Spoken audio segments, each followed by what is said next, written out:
اللهم تقبل إلى طاعتك توكلت وأنت رب العرش العظيم ما شاء الله كان ولم يشاء لم يكن له حول ولا قوة إلا بالله العظيم ما علم نفسه شيء.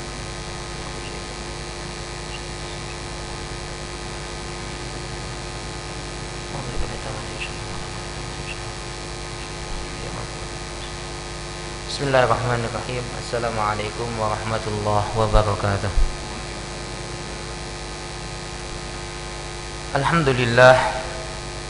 Alhamdulillahilladzi ahyana ba'dama amatana wa ilaihin nusyur. Asyhadu an la ilaha illallah wahdahu la syarikalah wa asyhadu anna sayyidana Muhammadan abduhu wa rasuluh. Allahumma salli wa sallim wa barik wa azim wa tahannan ala sayyidina wa maulana Muhammad wa ala alihi wa ashabihi ajma'in, amma ba'd. Subhanaka la ilma lana illa ma 'allamtana innaka antal alimul hakim wa la hawla wa la quwwata illa billahil aliyyil azim. Rabbi shrah li sadri wa yassir li amri wahlul 'uqdatam min lisani yafqahu qawli. Ya Fattahu ya Alim, ya Fattahu ya Hakim, ya Fattahu ya Mubin. Allahumma ja'al jam'ana hadha jam'an marhuma. Ya Allah, jadikanlah perhimpunan kami perhimpunan yang mendapatkan kasih rahmat-Mu. Amin. Wa tafarruqana min ba'dihi tafarruqan ma'suma, dan jadikanlah perpisahan kami selepas majlis ini sebagai perpisahan yang mendapatkan keampunan daripada-Mu. Amin. Rabbi yassir wa la tu'assir. Ya Allah, permudahkanlah segala urusan-urusan kami dan jangan Engkau persusahkan kami. Rabbi tammim lana bil khair. Ya Allah, sempurnakanlah kebaikan untuk kami. Amin. Ya Allah, ya Rabbal alamin.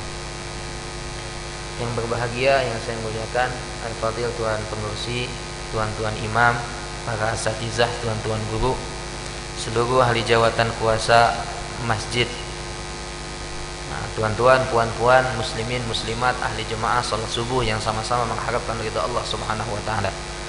Alhamdulillah, bersyukur kepada Allah Subhanahu wa taala dengan rahmat dan kasih sayang Allah, hidayah serta taufik daripadanya.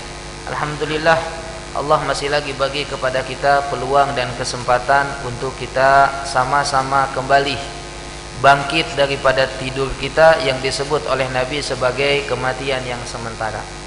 Alhamdulillahilladzi ahyana ba'dama amatana wa ilaihin nusyur. Segala puji bagi Allah yang telah menghidupkan kita ba'dama amatana, selepas Allah mematikan kita dengan mati yang sementara, yaitu tidur. Wa ilaihin nusyur, dan kepadanya lah, itu kepada Allah kita semua akan dikembalikan. Alhamdulillah, Allah masih lagi bagi kesempatan kepada kita umur, masih Allah bagi kesempatan kepada kita kehidupan, masih Allah bagi kepada kita kesempatan untuk kita menambah dan meningkatkan kembali amal ubudiyah kita kepada Allah Subhanahu wa taala.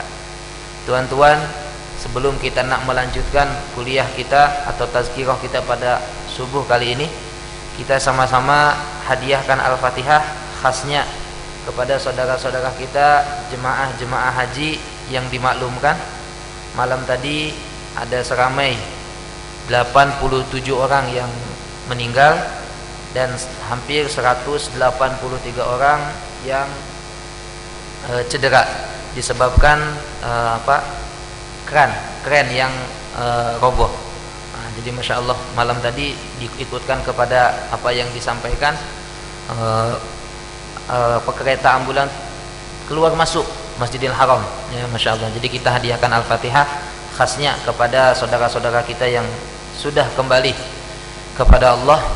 Insya Allah mereka walaupun belum lagi pelaksanaan ibadah haji, ya, tetapi insya Allah sebagaimana yang Nabi Sallallahu Alaihi Wasallam katakan, orang yang ketika nak melaksanakan haji walaupun masih dalam perjalanan nak berangkat lagi, maka pada hari kiamat akan yub'atsu mulabbiyan, akan dibangkit dalam keadaan bertalbiyah, labbaik Allahumma labbaik. Ketika bangun saja daripada kematiannya, daripada alam kubur itu, kita dibangkitkan dalam keadaan bertalbiyah.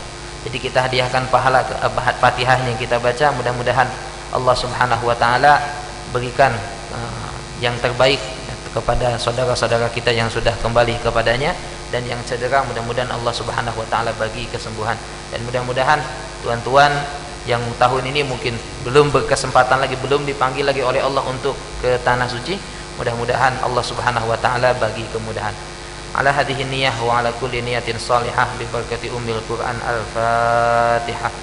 A'udzu billahi minasyaitonir rajim. Bismillahirrahmanirrahim. Alhamdulillahi rabbil alamin. Arrahmanir rahim. Maliki yaumiddin. Iyyaka na'budu wa iyyaka nasta'in. Ihdinas siratal mustaqim. Siratal ladzina an'amta 'alaihim ghairil maghdubi 'alaihim waladdallin. Amin. Allah. Tuan-tuan, puan-puan, muslimin, muslimat yang sama-sama mengharapkan ridha Allah Subhanahu wa taala. Kesempatan hidup yang Allah bagi, peluang hidup yang Allah bagi tak lama mana, tuan-tuan. Dalam hadis Nabi sallallahu alaihi wasallam sebut, kata baginda, a'maru ummati ma baina sittin ila sab'in. Kata baginda, umur umatku antara 60-70 tahun saja. Antara 60-70 tahun saja. Itu pun kalau sampai, ramai orang yang tak sampai lagi umur tersebut ya, sudah Allah Subhanahu wa ta'ala panggil. Maka tuan-tuan, 60-70 tahun yang Allah bagi kepada kita, kata ulama kita, itu terlampau sedikit bila dibandingkan dengan kehidupan akhirat yang ada awal namun tak ada akhir. 60-70 tahun kehidupan kita di dunia terlampau singkat untuk kita mempersiapkan bekal untuk kehidupan akhirat yang ada awal namun tak ada akhir ya.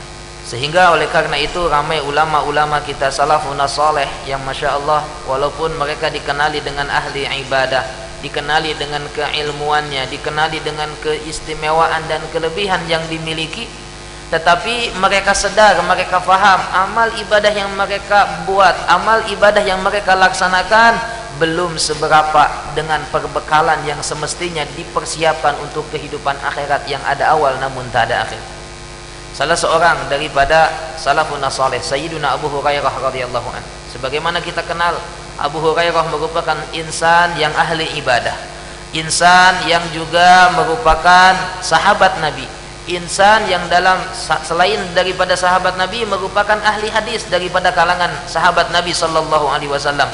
Tetapi subhanallah tuan-tuan, dengan kelebihannya sebagai sahabat Nabi, dengan kelebihannya sebagai ahli hadis, dengan kelebihannya sebagai ahli ibadah, Abu Hurairah radhiyallahu an masih lagi bersedih, masih lagi menangis ya, masih lagi bersedih, masih menangis dan merasa ya bahwasanya amal ibadah yang ia persiapkan terlampau sedikit.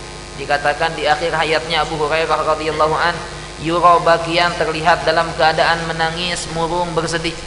Maka pada saat itu tuan-tuan, Abu Hurairah ditanya, wa fama yubki, wahai Abu Hurairah, apa yang membuat anda menangis? Engkau ini sahabat Nabi, engkau ini adalah ahli hadis yang setiap yang sungguh banyak hadis yang engkau riwayatkan. Engkau juga merupakan ahli ibadah, fama yubki, apa yang menyebabkan anda menangis pada saat ini? Maka kata Abu Hurairah radhiyallahu an, aku menangis pada saat ini. Ini detik-detik nak wafat, detik-detik terakhir nak menghadap kepada Allah Subhanahu wa taala. Kata Abu Hurairah radhiyallahu an, pada detik ini, pada saat ini aku bersedih, aku menangis karena aku merasa qillataz zad wa bu'das safar. Karena aku merasa perbekalan yang aku persiapkan untuk akhirat, perbekalan yang aku sediakan untuk kehidupan akhirat daripada amal ibadah terlampau sedikit, karena perjalananku di akhirat terlampau jauh atau terlampau lama, karena ada awal namun tak ada akhir. Tengok tuan-tuan, Abu Hurairah radhiyallahu an dengan kelebihannya sebagai sahabat Nabi, dengan kelebihannya sebagai ahli hadis, dengan kelebihannya sebagai ahli ibadah, dan kelebihan-kelebihan yang dimiliki oleh Abu Hurairah radhiyallahu an daripada jihad dan lain sebagainya, ternyata Abu Hurairah masih menganggap dirinya amal ibadahnya terlampau sedikit, masih menganggap ibadahnya terlampau sedikit, masih menganggap perbekalannya tak cukup lagi untuk negeri akhirat. Maka tuan-tuan, siapa kita dibanding dengan Abu Hurairah? Kita tuan-tuan jangankan nak ikut kepada apa yang dicontohkan oleh Abu Hurairah radhiyallahu an, hafazan hadis Abu Hurairah radhiyallahu an, yang hadis tersebut merupakan ilmu bermanfaat yang akan terus mengalir pahalanya kepada Abu Hurairah radhiyallahu an tak terkira banyaknya tuan-tuan. Lebih daripada 4.000 hadis yang diriwayatkan oleh Abu Hurairah radhiyallahu an, yang kesemua hadis tersebut menjadi panduan hidup kita, yang menjadikan panduan hidup bagi kaum muslimin, sehingga setiap kali hadis daripada Abu Hurairah diriwayatkan, dipelajari, dibaca, diamalkan, setiap kali itu pula pahala mengalir kepada Abu Hurairah radhiyallahu an. Tapi apa tuan-tuan, justru ternyata Abu Hurairah masih merasa dirinya terlampau, ya, amal ibadah yang dipersiapkan terlampau sedikit. Amal ibadah yang dipersiapkan terlampau sedikit. Masya Allah. Sayyidina Utsman bin Affan radhiyallahu an juga merupakan seorang insan yang pertama, ia merupakan sahabat Nabi. Bahkan spesialnya lagi, Utsman bin Affan menjadi menantu baginda sallallahu alaihi wasallam. Satu saat, ya, Sayyidina Utsman bin Affan radhiyallahu an lalu di kawasan kubur. Kita tuan-tuan selalu juga lalu di kawasan kubur. Tapi mungkin kita tak seperti Utsman bin Affan radhiyallahu an. Sayyidina Utsman bin Affan ini dikatakan tiap kali lalu di kawasan kubur akan dilihat dalam keadaan menangis. Bahkan menangis bukan setakat menangis, menangis sampai janggutnya beliau yang tebal menjadi basah. Janggut beliau yang tebal menjadi basah. Maka tuan-tuan, ditanya Sayyidina Utsman bin Affan radhiyallahu an, wahai Tuan Khalifah, apa yang menyebabkan Anda menangis? Apa yang menyebabkan Tuan Khalifah menangis? Aku tengok Tuan Khalifah tiap-tiap lalu di kawasan kuburan mesti menangis.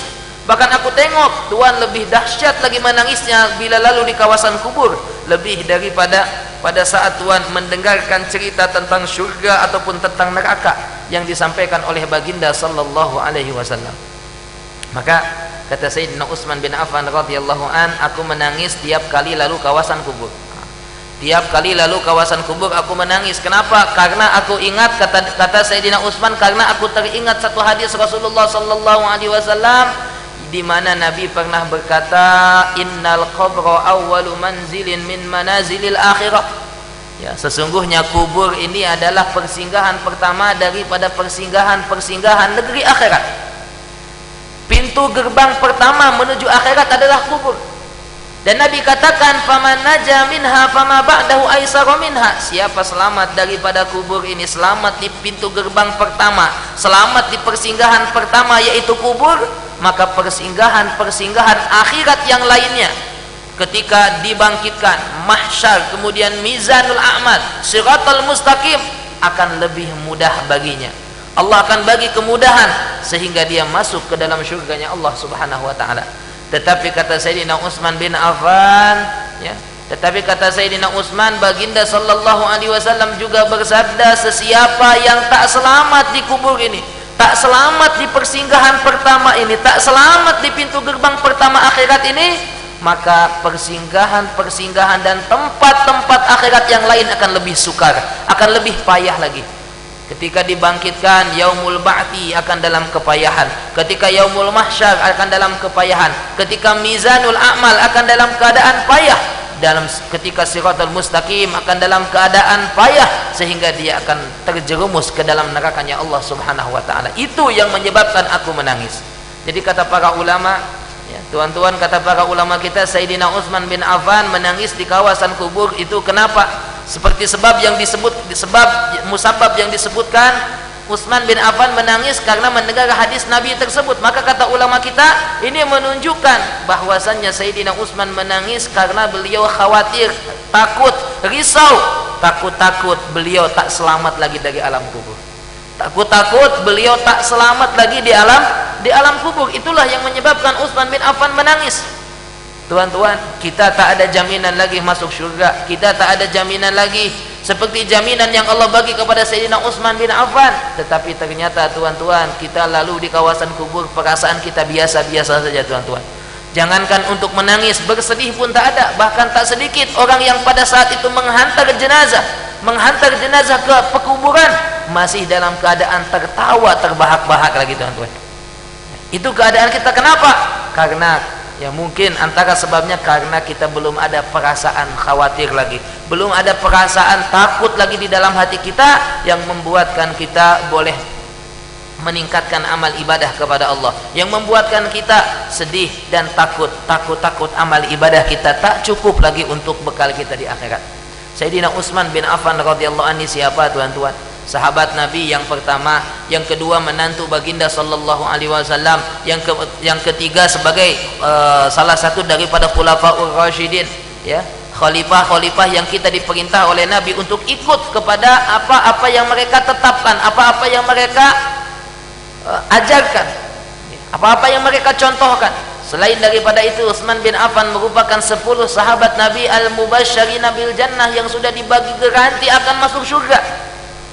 Abu Bakar akan masuk surga kata baginda, Umar akan jadi ahli surga, Utsman akan jadi ahli surga, Ali akan jadi ahli surga. Ada 10 sahabat yang dijamin oleh Nabi. Di dunia lagi sudah Allah subhanahu wa ta'ala perintahkan kepada nabinya untuk mengabarkan bahwa mereka adalah ahli surga. Salah satunya siapa? Utsman bin Affan radhiyallahu anhu. Salah satunya Utsman bin Affan. Bahkan secara khas, satu ketika, satu peristiwa, Nabi sallallahu alaihi wasallam yang mengatakan kepada Sayyidina Utsman bin Affan, ya, apa-apa yang dilakukan oleh Utsman bin Affan setelah pembelian Bi'rul Mu'nah, ya, setelah pembelian satu perigi yang dimiliki oleh orang Yahudi, kata Nabi sallallahu alaihi wasallam, apa-apa yang dilakukan setelah ini, apa-apa yang dilakukan oleh Sayyidina Utsman bin Affan tidak akan memberi madarat sedikit pun ataupun bahaya kepada Sayyidina Utsman bin Affan radhiyallahu anhu. Jadi tuan-tuan, puan-puan, tengok Sayyidina Utsman bin Affan walaupun sudah memiliki kedudukan, kemuliaan, keistimewaan yang sungguh luar biasa, tapi ternyata masih lagi ada perasaan khawatir, takut, ya, tak selamat daripada, ya, alam kubur, tak selamat daripada siksa Allah subhanahu wa ta'ala di alam kubur. Maka tuan-tuan, puan-puan, muslimin, muslimat yang sama-sama mengharapkan ridha Allah subhanahu wa ta'ala, hakadha hayatus sahabah. Beginilah kehidupan salafun saleh, kehidupan sahabat radhiyallahu ta'ala anhum ajma'in. Walaupun apa garanti, walaupun apa jaminan sudah mereka miliki, tetapi tak memudarkan semangat mereka untuk tumbuh dan juga terus beribadah, meningkatkan ketakwaan kepada Allah subhanahu wa ta'ala. Kenapa?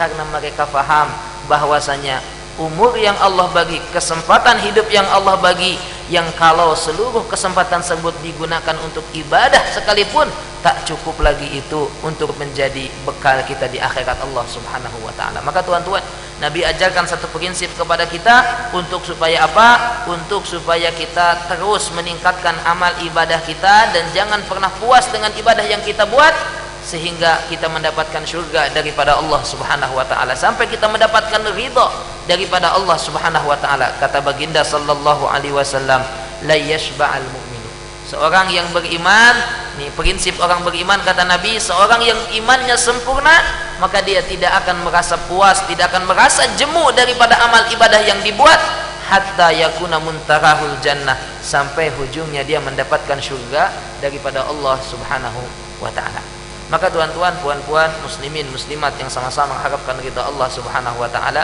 waktu pagi ketika kita bangun tidur, maka pertama yang perlu kita hadirkan dalam diri kita adalah muhasabah, ya. Pertama kali ketika kita bangun daripada tidur, maka hadirkan satu amalan yang disebut dengan amalan muhasabah, menghisab diri, mengoreksi diri, ya. Itu yang pertama kali kita ingat ketika kita bangun daripada tidur. Supaya apa? Supaya menjadikan motivasi dan semangat dalam kehidupan kita sepanjang hari. Karena sebagaimana dikatakan oleh ulama kita, awal pagi ini menentukan tuan-tuan untuk kehidupan kita sepanjang hari. Awal pagi menentukan untuk kehidupan kita sepanjang hari. Kata Sayyidina Al-Imam Ibnu Athaillah As-Sakandari rahimahullah, kata beliau, malam takun lahu bidayatun muhriqah lam takun lahu nihayatun musyriqah. Siapa yang tak punya permulaan yang baik, siapa yang tak memiliki permulaan yang baik, maka dia tak boleh dapat penghujung yang baik. Siapa yang tak memiliki permulaan yang cemerlang, maka mustahil dia akan mendapatkan permulaan yang cemerlang. Siapa yang tak memiliki permulaan yang berapi-api penuh semangat, maka dia tidak akan mendapatkan hasil yang memuaskan. Ya. Jadi tuan-tuan, maka nak mendapatkan husnul khotimah, nak mendapatkan sepanjang hari dalam kebaikan, sepanjang hari dalam penjagaan, mesti kita mengawali hari kita dengan amal kebajikan, dengan amal-amal ketaatan. Hadis yang sering kita dengar tuan-tuan, satu hadis yang mungkin sering kita dengar, hadis yang menceritakan tentang ikatan setan yang diikatkan oleh setan kepada manusia pada saat kita tidur. Hadis itu sering dengar tuan-tuan. Kata baginda sallallahu alaihi wasallam, apabila seorang ini tidur, anak Adam, manusia kita semua tidur nih. Kata Nabi sallallahu alaihi wasallam, maka setan akan mengikatnya dengan 3 kali ikatan. Yang dengan 3 kali ikatan tersebut seseorang akan lemah, akan malas daripada ibadah kepada Allah Subhanahu wa taala. Malas untuk bangun malam, malas untuk bangun subuh, malas untuk buat kerja-kerja kebaikan. Maka kata Nabi sallallahu alaihi wasallam, ikatan setan yang 3 ini akan terurai, akan terputus bila seseorang buat 3 amalan. Buat 3 amalan pada waktu pagi, mengawali harinya dengan 3 amalan kebajikan. Yang pertama kata Nabi, ikatan setan yang pertama akan terputus, akan terurai bila seseorang bangkit qama yadhkurullah. Bangkit lalu dia ingat Allah, membaca zikir. Ya, membaca zikir, antara zikir yang diajar oleh Nabi, apa yang saya baca dalam muqaddimah tadi, alhamdulillahilladzi ahyana ba'dama amatana wa ilaihin nusyur. Ini yang pertama, bangun tidur saja membaca zikir, ingat Allah, ya, ingat Allah. Kemudian yang kedua, ya, ini ikatan setan yang pertama akan terputus bila dia bangkit dalam keadaan berzikir, bangkit dalam keadaan membaca doa. Yang kedua, ikatan setan akan terputus bila seseorang bangun daripada tidur terus dia ambil air sembahyang atau dia mandi janabah kalau dia ada hadas besar. Kemudian yang ketiga, ikatan setan yang ketiga akan terputus bila seseorang bangun daripada tidurnya terus dia buat sholat, baik sholat malam, sholat tahajudnya, sholat witirnya, atau qobliyah subuh, ataupun bangun terus melaksanakan ibadah sholat subuh. Jadi kata baginda, dengan 3 amalan ini yang dibuat oleh seseorang pada waktu pagi, ikatan setan yang 3 itu akan terputus, akan terurai.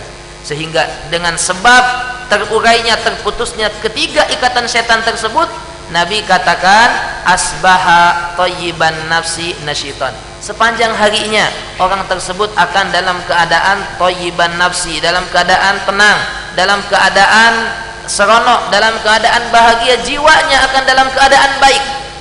Jiwanya akan dalam keadaan baik. Nasyitan, karena jiwanya dalam keadaan baik, ia pun kemudian dalam keadaan nasyitan, dalam keadaan semangat untuk buat kerja-kerja agama, semangat untuk buat kerja-kerja dunia, yang keduniaan tersebut akan membawanya atau membantunya untuk dia meningkatkan ketaatan kepada Allah Subhanahu wa taala.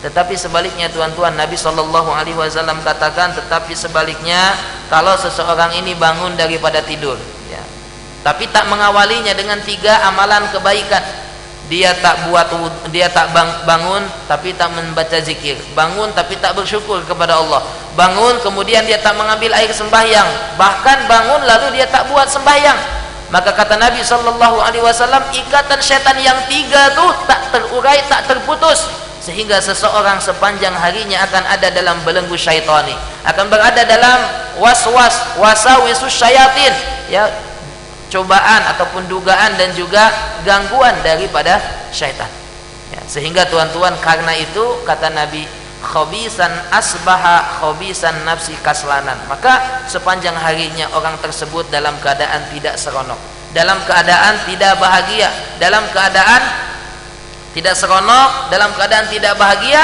sehingga karena tidak bahagia tadi Nabi katakan kaslana, sepanjang harinya orang tersebut akan berada dalam keadaan malas buat kerja-kerja agama, malas buat kerja-kerja dunia, insyaallah. Itu tuan-tuan, maka penting sekali mengawali hari kita dengan kebaikan. Oleh karena itu pagi-pagi lagi minimum, ya, minimum tuan-tuan, pagi-pagi kalau tak dengan sholat tahajudnya, tak dengan sholat witirnya, qobliyah subuhnya, minimum dengan sholat subuhnya, ya, minimum sekali dengan sholat subuhnya, dilakukan secara berjamaah. Nabi sallallahu alaihi wasallam katakan, faman ghada ila shalah ghada bi ghayatin minallah. Sesiapa yang bangun pagi, ya, lalu dia pergi ke masjid untuk melaksanakan sholat berjamaah subuh, ghada bi ghayatin minallah, dia akan berjalan membawa bendera Allah, dia akan berada sepanjang harinya dalam keadaan penuh rahmat, bimbingan, kasih sayang daripada Allah. Tetapi sebaliknya, wa man ghada ila suq, sesiapa yang pagi-pagi lagi terus pergi ke pasar, terus pergi ke kedai, terus pergi ke tempat kerja dengan catatan meninggalkan sholat, dengan catatan meninggalkan sholat. Jadi dia tak buat sholat, lalu dia terus pergi ke tempat kerja, pergi ke office. Kata Nabi, ghada bi rayatin minasyaitan. Ya, maka dia pergi dengan membawa bendera syaitan, dengan membawa bendera syaitan, sehingga ya, karena paginya tak diawali dengan kebaikan, sepanjang harinya pun dia akan berada dalam belenggu syaitani, berada dalam bujuk rayu syaitan. Bahkan pada saat itu boleh jadi syaitan akan menjadi tuhannya, syaitan akan menjadi ya ikutannya. Maka tuan-tuan, ini penting sekali mengawali hari kita, dan ini alhamdulillah mungkin ini sudah istiqomah kita buat. Nah, tapi kita ingatkan kembali supaya apa? Supaya kita terus meningkatkan istiqomah dalam amal kebajikan. Kenapa tuan-tuan? Karena amalan istiqomah ini berat. Amalan istiqomah ini berat. Maka Nabi SAW katakan, ya, Nabi katakan amalan istiqomah ini karena berat, Allah Subhanahu wa taala lagi suka amalan istiqomah walaupun amalan tersebut sedikit. Hadis Nabi sallallahu alaihi wasallam, Nabi katakan, ahabbul a'mal ilallahi adwamuha wa inqal. Amalan yang paling dicintai oleh Allah, maksud dicintai oleh Allah adalah maksudnya paling banyak pahalanya di sisi Allah.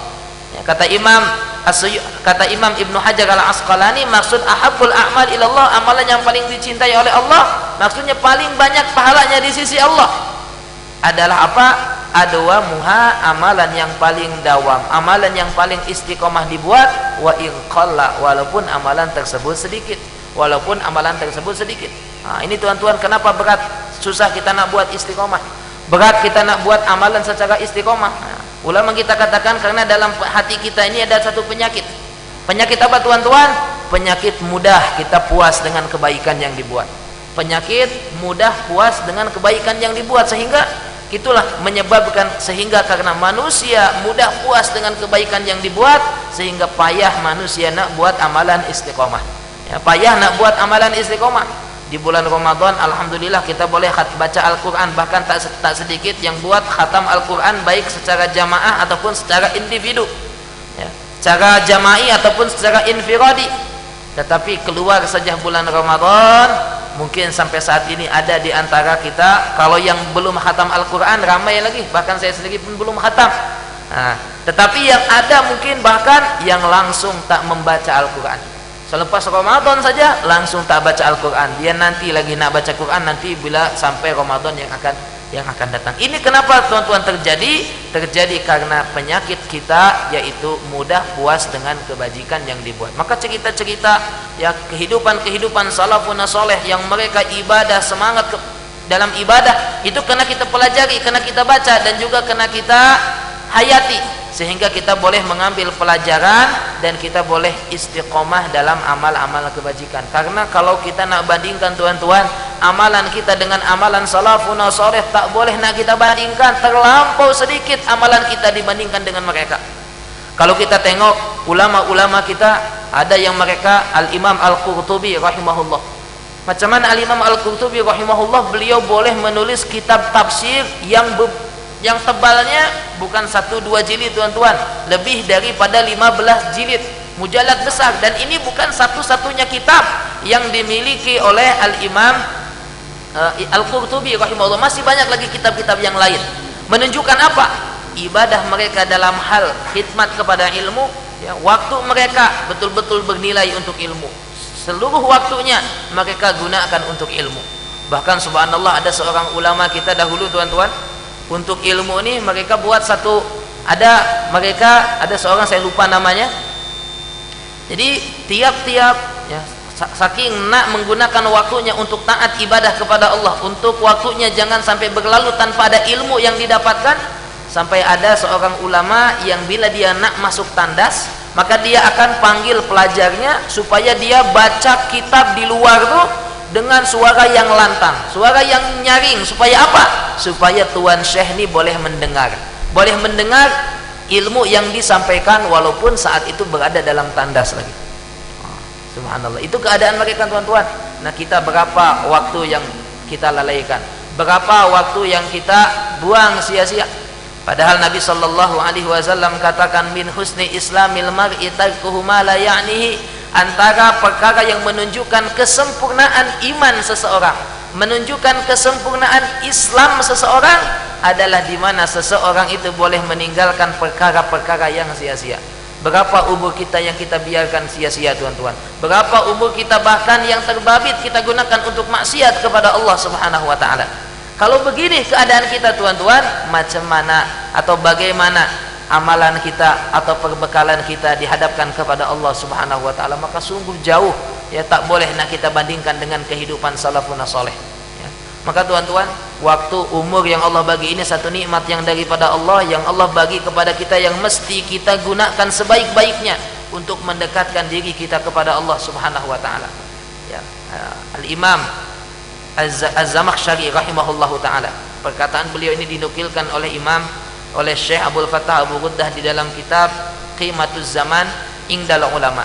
Disebutkan di situ, kata Al-Imam Az-Zamakhsyari rahimahullah, al-anfasu jawahir. Al-anfasu jawahir, nafas, hembusan nafas, masa yang Allah bagi kepada kita itu adalah permata, mutiara-mutiara yang berharga, yang kalau kita pandai menggunakannya, kalau kita pandai untuk mengatur waktu kita, maka insya Allah akan membawa kita kepada kebahagiaan yang hakiki di sisi Allah Subhanahu wa taala. Maka tuan-tuan, ini nikmat waktu yang Allah karuniakan, kesempatan waktu yang Allah bagi kepada kita, yang seperti saya sebutkan tadi, yang Nabi sebutkan, tak sampai atau hanya setakat 60-70 tahun sahaja. Kalau kita tak pandai nak gunakannya, tuan-tuan, boleh jadi waktu tersebut akan menjerumuskan seseorang ke dalam nerakanya Allah Subhanahu wa taala. Karena sebagaimana dalam hadis Nabi sallallahu alaihi wasallam sebutkan, antara nikmat yang pada hari kiamat akan ditanya daripada diri setiap manusia adalah tentang nikmat waktunya, tentang nikmat umurnya, tentang nikmat kesempatannya. Lan tazula qadama 'abdin yaumal qiyamah, kata Nabi, kaki seorang hamba tidak akan bergeser pada hari kiamat sampai dia ditanya tentang 4 perkara. Salah satunya, tuan-tuan, wa an umrihi fi ma'afnah, tentang umurnya, untuk apa umur tersebut digunakan, ya, untuk apa umur tersebut digunakan. Kalau umur tersebut digunakan, umur yang panjang digunakan untuk taat ibadah kepada Allah, maka itu sungguh satu nikmat yang luar biasa. Bahkan Nabi sebutkan surga tuba bagi orang tersebut. Nabi katakan, tuba, beruntunglah, atau surga tubalah bagi siapa? Liman tola umruhu wa hasuna amaluh, bagi orang yang panjang umur dan amal ibadahnya banyak, atau amal ibadahnya baik. Semakin panjang umur, semakin dekat dia kepada Allah Subhanahu wa taala. Tetapi sebaliknya, tuan-tuan, orang yang panjang umur tetapi umurnya digunakan oleh maksiat kepada Allah Subhanahu wa taala, fawailun lahu, maka fawailun, kecelakaan, kebinasaan bagi orang tersebut. Maka tuan-tuan, ini nikmat umur yang Allah bagi, yang hanya setakat 60-70 tahun ini. Kita muhasabah, kita tengok, koreksi, sudah sejauh manakah waktu, kesempatan, umur yang Allah bagi kita gunakan untuk taat ibadah kepada Allah Subhanahu wa taala. Ya, sebelum apa? Sayyidina Umar bin Khattab radhiyallahu an pesankan kepada kita, hasibu anfusakum qabla an tuhasabu. Hisab diri kalian sebelum kalian kelak dihisab di sisi Allah Subhanahu wa taala. Kalau kita yang hisab, kalau kita yang koreksi diri kita, kita tengok ada kebaikan, insyaallah akan ada semangat untuk kita terus meningkatkan kebaikan itu. Kalau kita tengok dalam diri kita ada keburukan, ada kemaksiatan, pernah terbabit ke dalam satu dosa, maka masih ada lagi kesempatan dan peluang untuk kita memadam, untuk kita menghapus dosa-dosa kemaksiatan yang kita buat. Tetapi tuan-tuan, kalau sudah kita dihadapkan kepada Allah, kalau sudah ajal yang Allah tetapkan sudah habis, kita dihadapkan kepada Allah, lalu Allah hisab kita atas umur kita, hisab kita atas harta kita, hisab kita atas segala sesuatu yang Allah bagi kepada kita, maka pada saat itu, tuan-tuan, tak ada lagi kesempatan untuk kita meningkatkan amal ibadah kita. Bahkan bukan setakat untuk meningkatkan amal ibadah, kalau ternyata kita terbabit dalam dosa dan maksiat, Allah hisab kita, tak ada kesempatan dan peluang untuk kita mohon ampun, taubat kepada Allah Subhanahu wa taala. Ya, karena taubat ini tertutup pintu taubat, ya, sampai seseorang ini detik-detik terakhir dia menghembuskan nafasnya. Sampai saat itu pintu taubat sudah ditutup. Ya, maka di akhirat, tuan-tuan, kalau Allah hisab kita lalu ternyata terbukti kita terbabit dalam maksiat dan dosa, pada saat itu penyesalan sudah tak berguna lagi. Pada saat itu jangankan menangis air mata, menangis darah, menangis nanah sekalipun, seseorang tak boleh lagi walaupun dia minta nak dikembalikan ke dunia sampai menangis darah sekalipun, Allah tak akan bagi peluang kepadanya untuk kembali ke alam dunia untuk beramal soleh. Maka tuan-tuan, kita hisab, tengok diri kita, koreksi diri kita, macam mana solat kita, macam mana hubungan kita dengan Allah, macam mana hubungan kita dengan manusia, macam mana hubungan kita dengan Allah, hablum minallahnya, solatnya, puasanya, haji, zakat, ya, sudahkah kita tunaikan sesuai apa yang Allah Subhanahu wa taala tuntut, sesuai apa yang Nabi sallallahu alaihi wasallam ajarkan kepada kita. Tengok juga hubungan kita dengan manusia, sudahkah hubungan kita dengan manusia sesuai apa yang dipandukan oleh Al-Quran, apa yang dipandukan di dalam hadis Nabi sallallahu alaihi wasallam. Karena tuan-tuan, amal soleh hablum minallah dan hablum minannas ini dua-duanya kena ada dalam diri kita. Seorang tak akan dikatakan sebagai orang yang soleh, seorang tak akan dikatakan sebagai orang muttaqin kecuali dalam diri dia terhimpun hablum minallah yang baik, hablum minannas juga baik. Hubungan dengan Allah baik, hubungan dengan manusia baik. Nabi sallallahu alaihi wasallam ada sebut di dalam hadis, kata Nabi sallallahu alaihi wasallam, di akhirat nanti ada satu golongan manusia yang Allah sebut sebagai golongan muflis, yang Nabi sebut sebagai golongan orang yang bankrupt. Siapa tuan-tuan orang yang bankrupt? Orang yang bankrupt adalah orang yang datang kepada Allah dalam keadaan membawa amal ibadah hablum minallah baik, tetapi hablum minnasnya buruk. Hablum minnasnya, hubungan dengan manusianya banyak kecacatan, sehingga Nabi katakan dia akan menjadi orang muflis, orang yang bankrupt, datang dengan segala membawa amalan pahala, solat, puasa, zakat, haji dan lain sebagainya, tapi karena dia zalim kepada manusia, dia pernah ambil uang, dia pernah ambil harta orang dalam keadaan tanpa hak, dia pernah menzalimi, tak berbuat adil, dan juga tak berbuat baik kepada jiran dan lain sebagainya. Allah Subhanahu wa taala akan adili pada saat itu, sehingga kebaikan-kebaiknya sedikit demi sedikit akan dikurangi, dialihkan, dipindahkan kepada orang yang dahulu di dunia dia zalimi, kepada orang yang dahulu pernah ia curi, kepada orang yang dahulu di dunia pernah ia pukul tanpa hak, pernah dia caci, pernah dia hina dan lain sebagainya. Maka tuan-tuan, nauzubillah, ya, kalau Allah Subhanahu wa taala jadikan kita sebagai golongan orang-orang yang muflis, kita mohon kepada Allah petunjuk daripada Allah supaya Allah istiqomahkan kita buat amal-amal kebajikan, ketaatan kepada Allah, dan juga mampu memperbaiki hubungan dengan manusia sehingga kita tak tergolong ke dalam golongan orang-orang yang muflis, yang kepada dalam golongan orang-orang yang muflis. Tuan-tuan, puan-puan, muslimin, muslimat yang sama-sama mengharapkan ridha Allah Subhanahu wa taala, mungkin setakat itu saja yang boleh saya kongsikan pada kesempatan pagi hari yang mulia ini. Maka antara amalan waktu pagi, karena pagi ini merupakan awal kehidupan kita, ada amalan-amalan yang memang ulama kita sebutkan penting kita buat tiap-tiap pagi, tiap-tiap hari. Antaranya tuan-tuan zikir tadi yang kita sebutkan, bahkan kalau boleh kita ada zikir, ada wirid yang kita boleh baca tiap-tiap pagi, ya, secara istiqomah, ya, mungkin dari istighfarnya kah, selawatnya kah, baca secara istiqomah. Nah, kalau tak yang banyak pun kita baca amalan-amalan yang memang warid daripada Nabi, yang subhanallah kelebihannya sangat luar biasa, seperti zikir yang dibaca oleh tuan imam, la ilaha illallah wahdahu la syarikalah lahul mulku wa lahul hamdu 10 kali itu. Nah, itu dibaca karena kelebihannya sungguh luar biasa. Zikir lain seperti zikir bismillahilladzi la yadurru ma'asmihi syai'un fil ardi wala fis sama wa huwas samiul alim, tiap pagi tiap petang jangan terlupa kita membaca zikir tersebut. Kenapa? Karena Nabi katakan orang yang baca zikir tersebut sepanjang harinya akan dalam keadaan penjagaan di sisi Allah Subhanahu wa taala, ya. Zikir yang pertama, salat yang kedua, sedekah yang ketiga, kemudian ta'lim atau majelis ilmu yang keempat, dan juga banyak majelis-majelis ataupun amalan-amalan lain yang digalakan kita buat tiap-tiap pagi. Mudah-mudahan dengan istiqomahnya kita buat amalan-amalan tersebut tiap-tiap pagi, tiap-tiap hari, Allah Subhanahu wa taala bimbing kita sepanjang hari dalam ketaatan dan ibadah pengabdian kepada Allah Subhanahu wa taala. Amin ya Allah ya rabbal alamin. Tuan-tuan, puan-puan, setakat itu saja mungkin yang boleh saya kongsikan, kurang lebihnya mohon maaf. Sebelum mengakhiri majelis ini, saya terlupa tadi belum sempat ta'aruf, tapi mungkin kalau tuan-tuan masih ingat, saya sampai ke sini sebelum Ramadan. Sebelum Ramadan saya pernah ada sampai kemari kuliah maghrib. Kuliah maghrib, masa itu kita berbicara atau tajuk yang kita bahas tentang persiapan zahir dan batin untuk menghadapi bulan suci Ramadan. Dalam, kalau tak silap, dalam 10 hari atau 15 hari sebelum Ramadan. Alhamdulillah. Nah, jadi tuan-tuan, Allahumma sholli ala sayyidina Muhammad. saya diamanahkan daripada pihak sekolah yaitu Ma'had Tahfiz Darul Quran wal Qiraat Pasir Mas Kelantan untuk turun ke Selangor atau Kuala Lumpur dan Selangor ini. Antaranya juga salah satu tujuannya adalah untuk mengumpulkan dana untuk meneruskan pembinaan sekolah kami.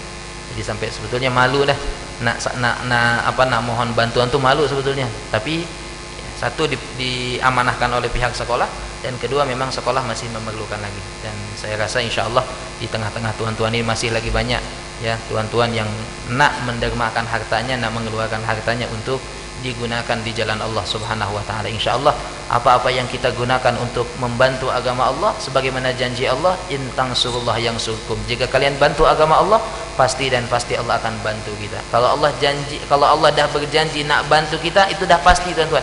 Ya, dah pasti tuan-tuan. Maka ada satu perkataan yang mengakhiri majelis ini, satu perkataan yang dinukilkan. Saya pernah dengar kata-kata ini daripada Ustaz Haryanto. Masa itu saya tengah berada di Kuantan.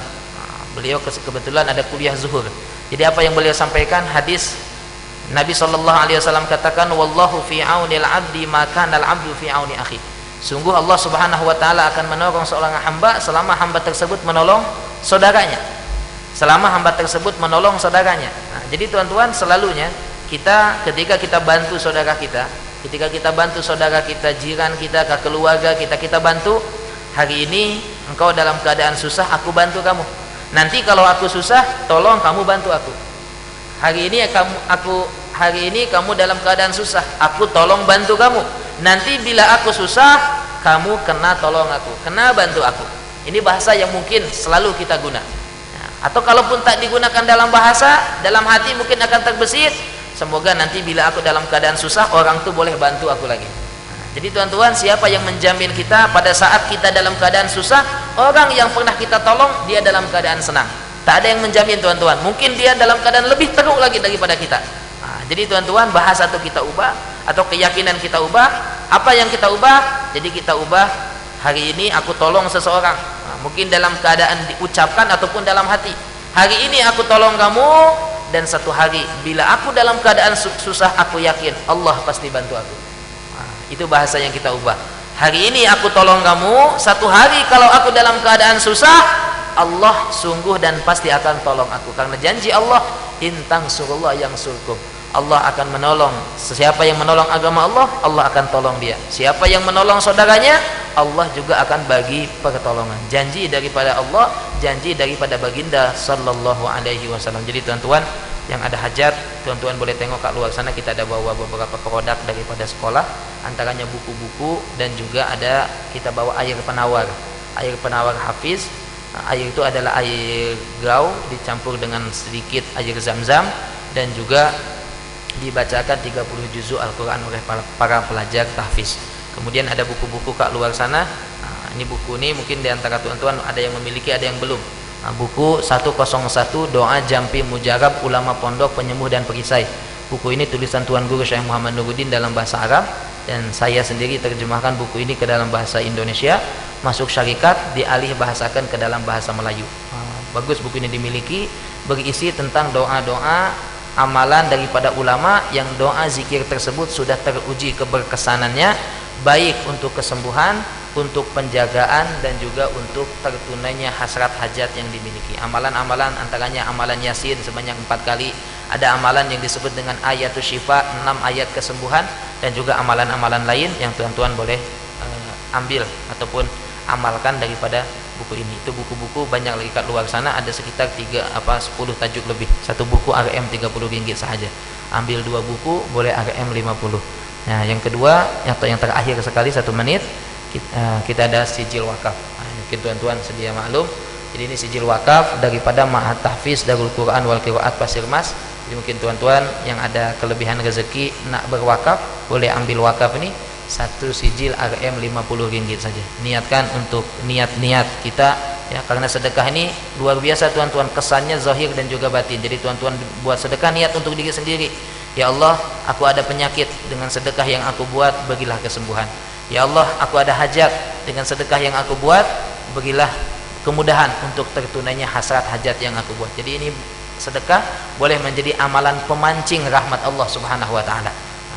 Dan juga kita boleh niatkan dihadiahkan pahala wakaf yang kita buat, dihadiahkan kepada mak ayah yang sudah tiada. Insyaallah Allah akan sampaikan niat yang kita niatkan kepada orang-orang yang kita niatkan, insyaallah. Itu saja mungkin yang boleh saya kongsikan. Jadi tuan-tuan yang ada hajat untuk membeli buku sambil menderma atau nak berwakaf atau nak menderma, kita ada sediakan tabung juga kat luar sana, boleh terus berhubungan dengan kawan kami kat luar sana. Jadi yang sudah bawa uang boleh terus buat pembayaran. Kalau tuan-tuan tak bawa uang lagi, boleh bayar melalui bank ini, insyaallah. Jazakumullah.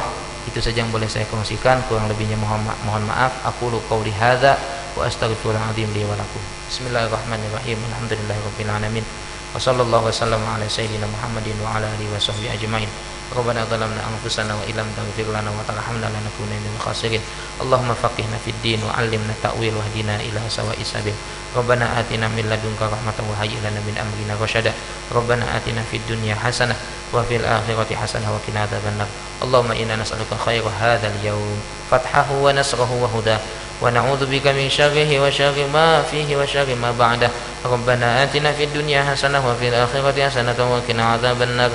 Wa sallallahu wasallam ala sayyidina Muhammad walhamdulillahi rabbil alamin. Subhanallah bihamdihi, subhanallah bihamdika.